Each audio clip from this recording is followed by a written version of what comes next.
Hi guys! Welcome to my vlog! Yan ang po your host. Ayan, Merry Christmas everyone! Ayan. Today is Sunday, December 22. Ayan, Christmas party ko dito sa aming church sa JL Hong Kong, sa JL North Point. So, by this moment, gusto ko nang iikot kayo kung gaano kasaya namin sinicelebrate ang Christmas. Kahit malayo kami sa aming mga pamilya, dahil kami mga OFW dito. Ginagawa namin ng paraan or ng way para naman yung dullness namin or sadness namin sa pagkamis namin sa pamilya namin is maibsan. So, eto na siya guys. Ganito kami mag-celebrate ng Christmas here in Hong Kong. Sama-sama ng aming mga JL Sisters in Christ. So, ayan guys.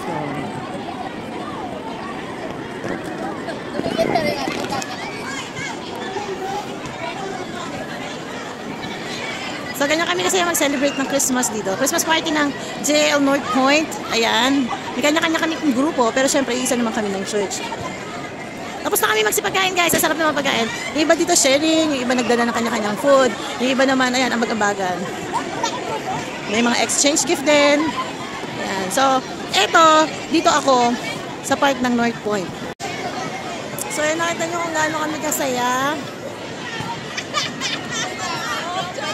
Kaya magtaka yung bawat sulok na nakikita nyo is grupo-grupo siya. Kasi yung church ng JL, meron kami kanya-kanya namin group cell. So, ayan siya.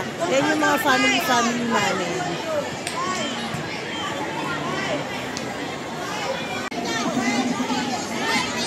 Ayan, nagpa-parlor games.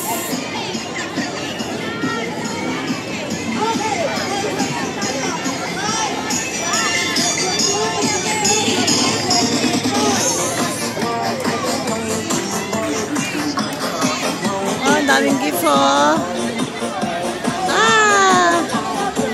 Diba?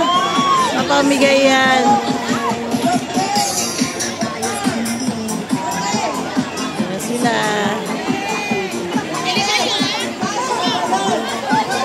Magkakasayahan lang.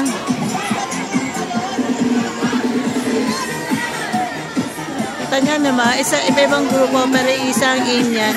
May celebrate namin ng Christmas ng masaya kahit kami ay malayo sa aming mga pamilya.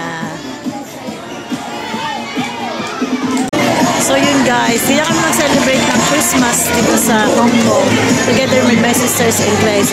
So sana nag-enjoy kayo at sana sa mga pamilya namin sa Pilipinas, kahit wala kami dyan, maalala nyo naman kami para sa special na araw kasi kayo hindi kayo nawawala sa mga puso. Yan lang guys for today's video. Salamat sa panonood and thank you for supporting me. See you in my next vlog. Thank you!